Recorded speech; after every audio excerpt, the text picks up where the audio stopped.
We now move on to the research panel that discusses where are we now and the extent of science-based knowledge on environmental, social, and governance components in sustainable finance while focusing on the trade-offs, interlinkages, opportunities, and challenges.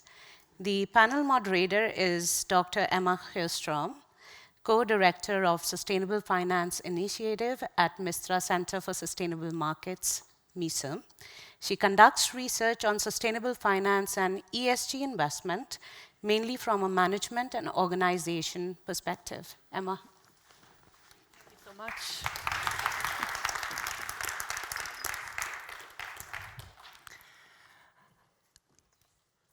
While I pour my glass of water, my fellow panelists, if you want to come up to the stage, I will introduce you.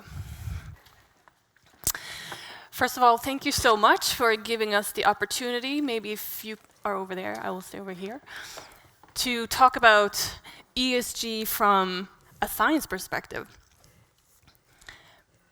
Do you want a glass of water? Are you okay? You have? I think I'm going with bottle. Great. So, like Ranjula just said, we're going to talk about science-based knowledge on the E and the S and the G and the trade-offs and the interlinkages. So again, I'm Emma Hillstrom. I'm at MISM here at the Stockholm School of Economics. We also have Beatrice Krona here today. You're a professor in sustainability science at the Stockholm Resilience Center, where you're also a deputy science director. You have a background in systems ecology, and you study the links between financial institutions and various environmental impacts. And also you lead research at the Royal Academy of Science. And then we have Sofie Nachemson-Ekvall.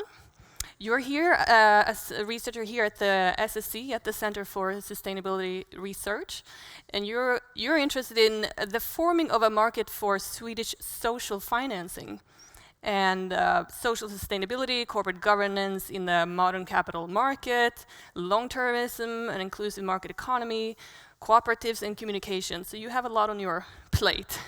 But you also have a long and successful career as a business journalist, so some of you may know Sofie from Dagens Industri, for example. We also have Mark Sanctuary here. You are a senior research economist at IVL, which is an independent environmental research institute. You earned your PhD from Stockholm University, but you did your postdoc here, so you also have a connection here, besides your master's as well. And you focus on environmental economics and especially sustainable finance, risk management, and policy. And I know you have an interest also in research on ESG ratings, which I think maybe we'll get to. So you represent different research disciplines and backgrounds and perspectives, so I think that will be really fruitful for the discussion that we're going to have now. So let's actually start very basic. So we're talking about sustainable finance today, but I think sustainable finance can be a lot of different things. Beatrice, maybe you want to start. What is sustainable finance to you? Is this on? Yeah. Well, okay, so what it is to me. Or how do you interpret it? I think it's a really relevant question, because I think we quite often, we talk about sustainability and we talk about sustainable finance. We see, and we'll get back to this, ESG rolled out, but some of us who wear a sustainability hat look under the hood of some of these ESG measures and we think, is this really sustainable? Is this really measuring environmental impact? And the answer would be, yeah. So you could say, is sustainability about finance, about keeping the financial sector sustainably running for a long time? Or is it about being environmentally and socially sustainable? You know, the way we can think of that concept as benefits to society. And I think the jury's out. We see both of them coexisting at the moment, and I think that's one of the real challenges we have to solve going on. Otherwise, we're not going to be able to address all these challenges. And I was going to ask you, Sofie, because we're talking about the E and the S and the G, and I think the G is the one that people struggle with the most. What is G? What is even governance? Can you help us with that? Well, you have governance both on the macro level our central bank on how they are driving our interest rates too low, now it's rising, maybe too slowly. But also you have the governance of the corporation. And there you really see a shift from, we had the stakeholder focus in the 60s, then came the Stockholm Conference, and the stock market and the corporation rushed into the shareholder value paradigm. And now we're moving back, but not towards stakeholderism, as we are talking with all the different interests, but towards sustainability corporations, sustainable value instead. And then you are including all the different parties, the environmental, social, social, and all the state and the partnerships across different sectors. And I see that moving forward the corporation. However, there are a lot of differences in different company laws across in different countries, and Sweden is obviously struggling with that, giving our focus on ownership and our trust in the sustainable owners. So we heard in the commentary here before, and I think we as researchers are also very aware of this whole idea around trade-offs, and that's also one of the topics for today. So maybe we should just jump into that hot topic right away. Also, if you go into the main webpage of the Stockholm+50 website, it talks about, in the headline, it says something about making bold choices. And to me, making a choice, that's what you have to do when you're faced with a trade-off. So Mark, what would you say, what are some examples of trade-offs that become relevant in this context? Actually, so let me just take a step back, because I have something I want to say about sustainable finance, is building on what Beatrice said, because I think that,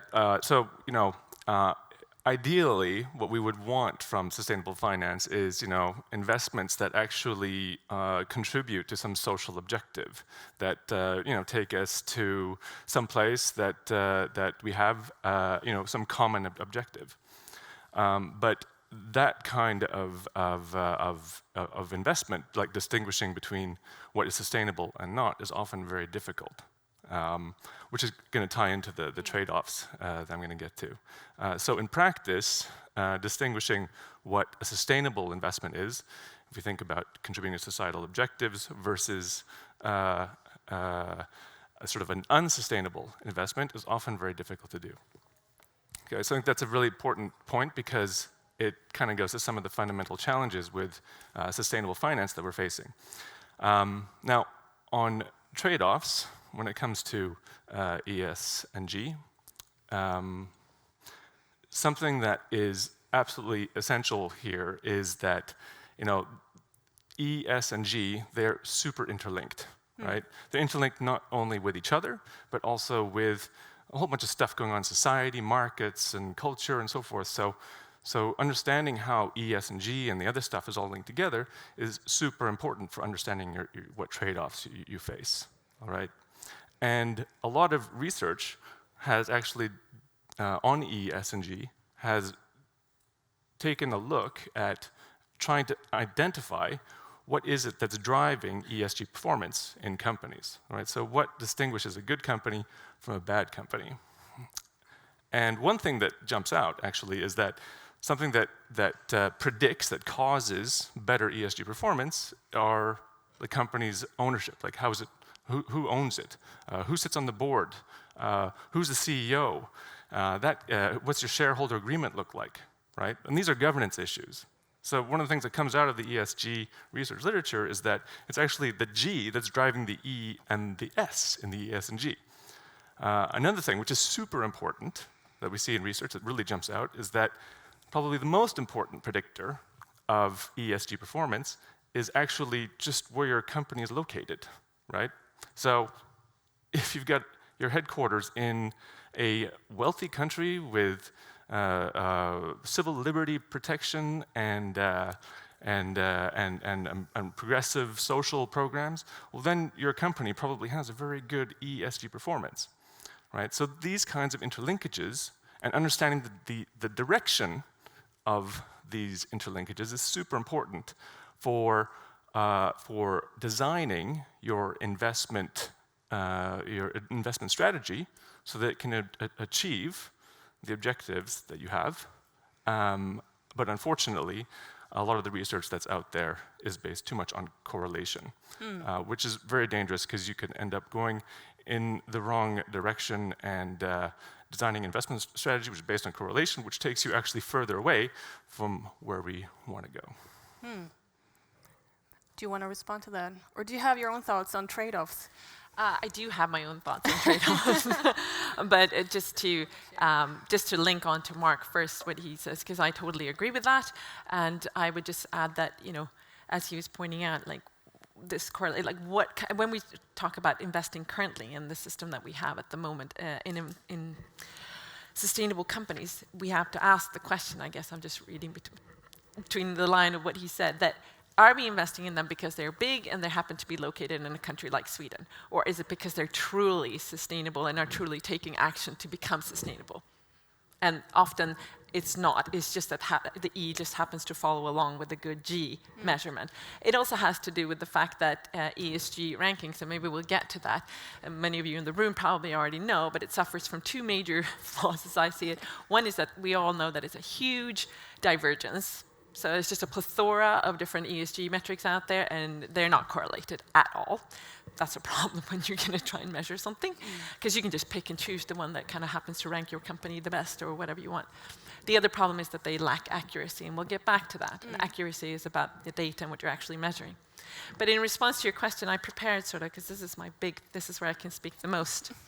So I have, if you recall the old movie of 2 weddings and a funeral, I believe. So I have 2 win-wins and a trade-off that I wanted to talk about. And the first is, like, the point is that it is important to have a good and positive narrative, I think, because we get stuck in this, like, the world is going to hell in a handbasket. Really, that's kind of how it feels right now, especially after the State Secretary. He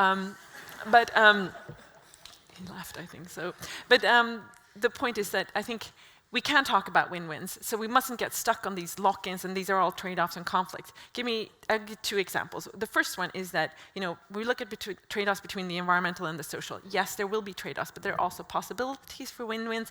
One is the fact that if we look at social prosperity, economic prosperity, what's at the base of that? It is the ecosystem services on which all of our economies and our societies depend. So if we want to address biodiversity, for example, and climate, because climate undermines many of those ecosystem services, then we're doing society and our economies a favor in the long run.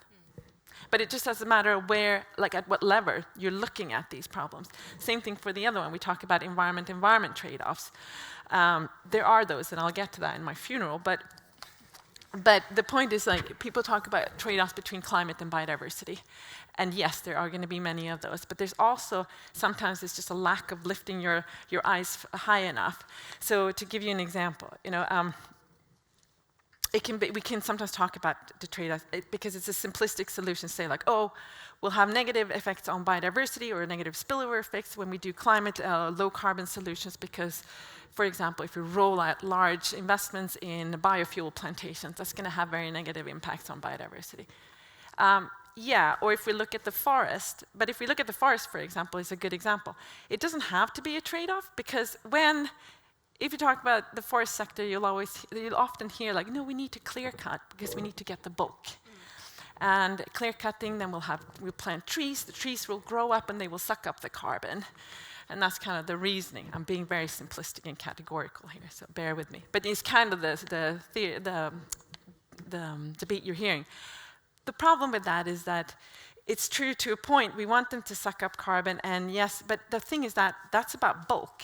That's about harvesting for bulk, and a lot of that ends up, for example, in paper and pulp, which then ends up as paper products, which we then use today or tomorrow, and then we incinerate it. So then it's back in the atmosphere. So it's a very short-term way of looking at it. The forest could, however, be both climate and biodiversity. If we look at it from a timber perspective, then timber is something that we want to harvest because we want to build it into our buildings, and then it's stuck there for a long time. Then it can really absorb and store carbon. And when you look at timber, you can also do selective harvesting, and then you can have a win-win between biodiversity and climate. So it's about how you look at our sectors. It's about how you actually deploy these policies. And then just the final, I'm sorry, I talked a lot, but my final, my funeral then, which is this trade-off, which I really don't see any way around. It's this see a strong focus on technology development and tech optimism and electrification. And yes, I get that we need that, and I'm all for it in some ways. But we mustn't lose sight of that there will be real trade-offs there, because the batteries and all the hardware of that electrification comes at a really high cost. Rare earth metals, we're seeing conflicts already in Sweden with the Kallak mine. Where's that going to come from? That will be a massive trade unless we manage to get really strong circularity, where we can reuse a high percentage of that. And we are far from that at the moment. So I'll stop there. No, that's super interesting. I'm going to pass the word over to Sophie in just half a minute, but I just wanted to ask you, you have a wealth of knowledge about this, and I can see when you explain it like this, all the interlinkages that you touch on, but how do we get the financial market actors to get this? I mean, because that's essentially, if they're going to make decisions and, about trade-offs and understand the, Earth system science and link it back to ultimately their DCF, I guess, in some way, how do we make that leap? Yeah, so of course I don't have the solution for that, because then I probably wouldn't be standing here. I'd be doing it. But I think two two answers to that. One is that I do believe, and I try to operationalize this myself, is that as scientists, as sustainability scientists or different scientists involved or interested in these questions, we need to work much closer with the industry, and I mean then the financial industry. And I think only in the last few years have we seen a massive kind of step towards that, where you see people like me getting invited like I was at the Norske Bank this morning. I've been to a lot of these to talk about this with bankers, with fund managers. So that's one, that's good. But the other one is, I think, if we look at a lot of the investment sector, and maybe you know more than me, but it seems to me that a lot of that the data that they use when they invest doesn't come from in-house. We see a massive lack of capacity in most of the investment houses around Europe and in the US. So they rely entirely on kind of third parties like the ranking and proxy voter providers. Those providers are not providing, as I would say, what we need right now. So we need to reinvent that sector, or add a layer of brokers that are actually has the capacity or the competency that's needed. I think much more focus should be geared towards that. So we're going to have to rethink a lot of the things, and do things differently, and the financial market is going to have to also gain a lot of new skills and new ways of thinking, probably. Yeah, and introduce that third party that's sort of, that's the environmental accuracy.